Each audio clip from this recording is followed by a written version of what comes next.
Assalamualaikum warahmatullahi wabarakatuh. Perkenalkan, nama saya Bintang Leonardi Kurtadi, nomor absen 8 dari kelas 11 IPS 3. Jadi di video kali ini saya akan mempresentasikan yaitu adalah konflik sosial.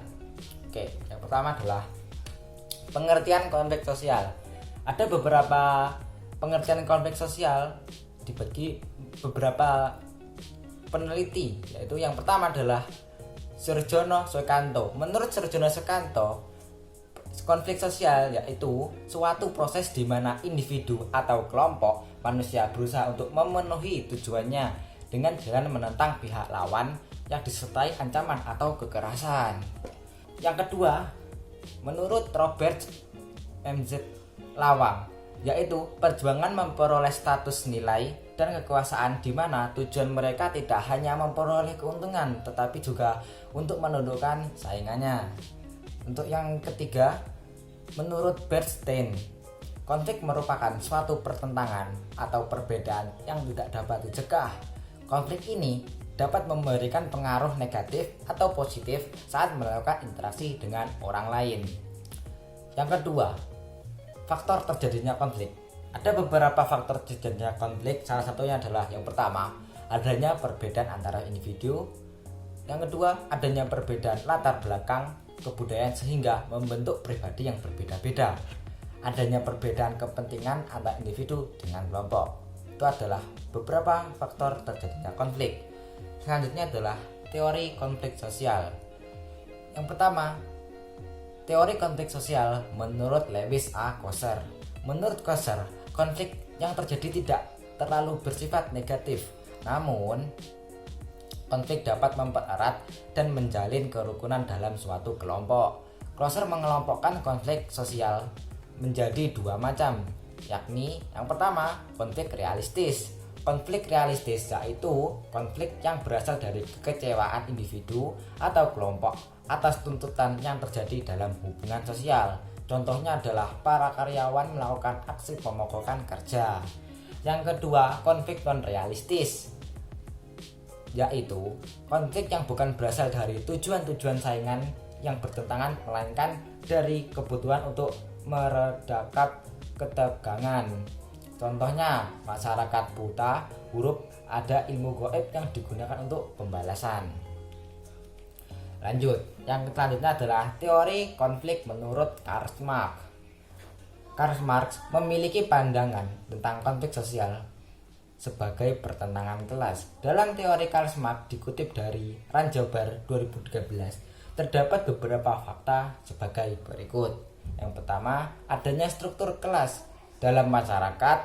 Yang kedua, adanya kepentingan ekonomi yang saling bertentangan di antara orang-orang yang berada dalam kelas yang berbeda. Yang ketiga, adanya pengaruh yang besar dilihat dari ekonomi terhadap gaya hidup seseorang. Yang keempat adalah adanya pengaruh dari konflik kelas dalam menimbulkan perubahan struktur sosial.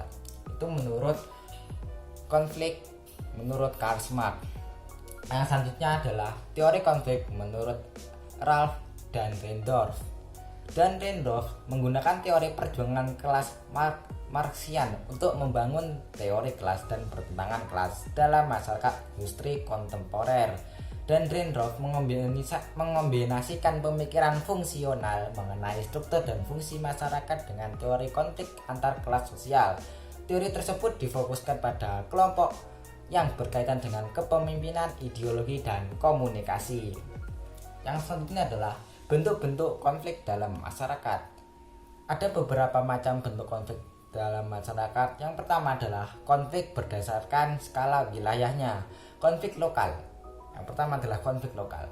Konflik lokal merupakan konflik yang melibatkan antara individu atau kelompok dalam lingkup relatif yang sempit. Contohnya adalah keputusan pemerintah daerah yang tidak disetujui oleh warganya sendiri. Permasalahan di satu lingkungan masyarakat lokal. Yang kedua selanjutnya adalah konflik nasional. Konflik nasional merupakan konflik yang terjadi antar kelompok masyarakat dalam satu negara dengan jangkauan massa lebih luas daripada konflik lokal dan biasanya dilatar belakangi oleh perbedaan sara. Contohnya adalah terjadinya sengketa tanah warga atau konflik sara dan adanya provokasi antar masyarakat. Yang selanjutnya, yang ketiga adalah konflik internasional.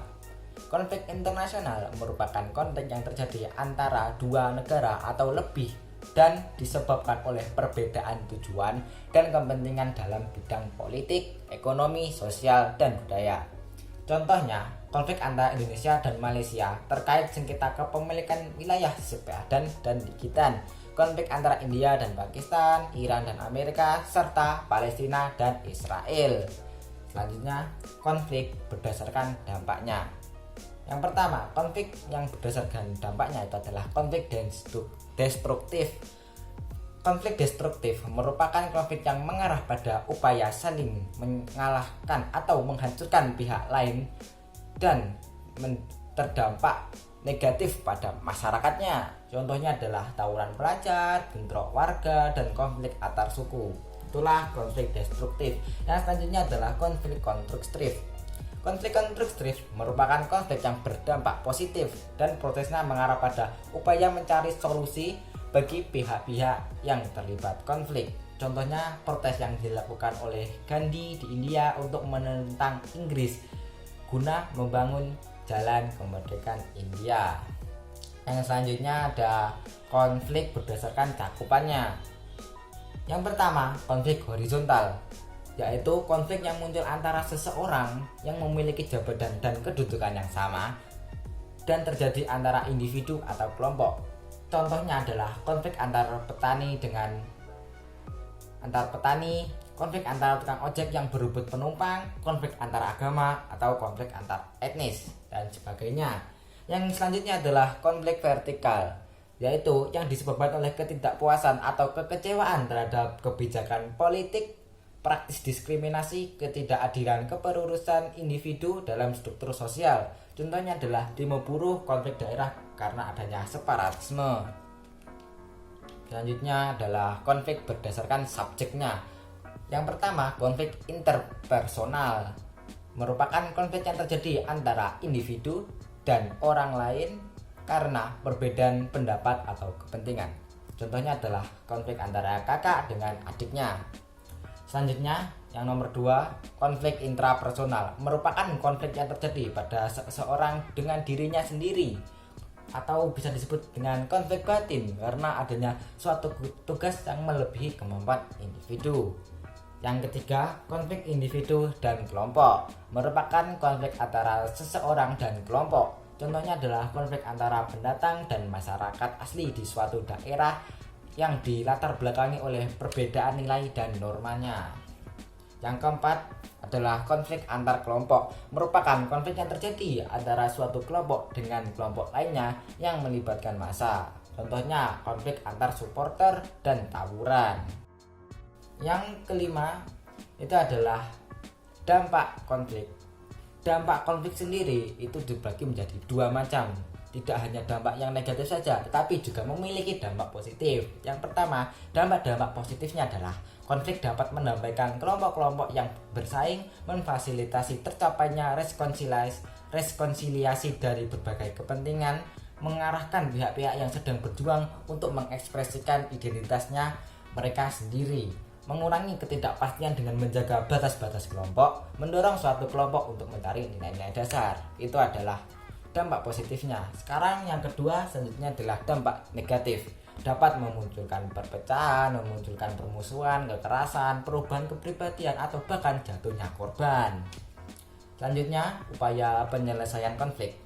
Ada beberapa upaya penyelesaian konflik, yaitu mediasi, konsiliasi, negosiasi, konversi, adjudikasi, atau stalemate. Yang pertama, saya jelaskan dulu apa itu mediasi. Mediasi adalah merupakan upaya penyelesaian dengan melibatkan pihak ketiga, yang mana pihak ketiga tersebut bersifat tidak memihak tetapi mencoba untuk mempertemukan dan mendamaikan yang berkonflik. Selanjutnya ada konsiliasi. Konsiliasi yaitu suatu usaha untuk mengendalikan konflik dengan menggunakan lembaga tertentu agar pihak yang berkonflik dapat berdiskusi mengenai persoalan yang sedang dipertentangkan. Yang ketiga ada negosiasi. Negosiasi adalah suatu interaksi sosial antara pihak yang terlibat untuk saling menyelesaikan perbedaan agar mencapai kata sepakat. Yang selanjutnya atau yang keempat adalah konversi. Konversi adalah salah satu pihak dapat mengalah dan mau menerima pendirian dari pihak lain. Jadi yang satu itu harus mengalah ya. Yang selanjutnya adalah adjudikasi. Adjudikasi adalah upaya penyelesaian konflik yang dilakukan melalui lembaga pengadilan. Yang terakhir stalimat adalah apabila kedua belah pihak memiliki kekuatan yang seimbang, kemudian berhenti pada suatu titik dan tidak saling menyerang lagi. Oke lah, sekian dulu presentasi dari saya. Bila ada kesalahan, mohon dimaafkan. Terima kasih sudah menonton. Wassalamualaikum warahmatullahi wabarakatuh.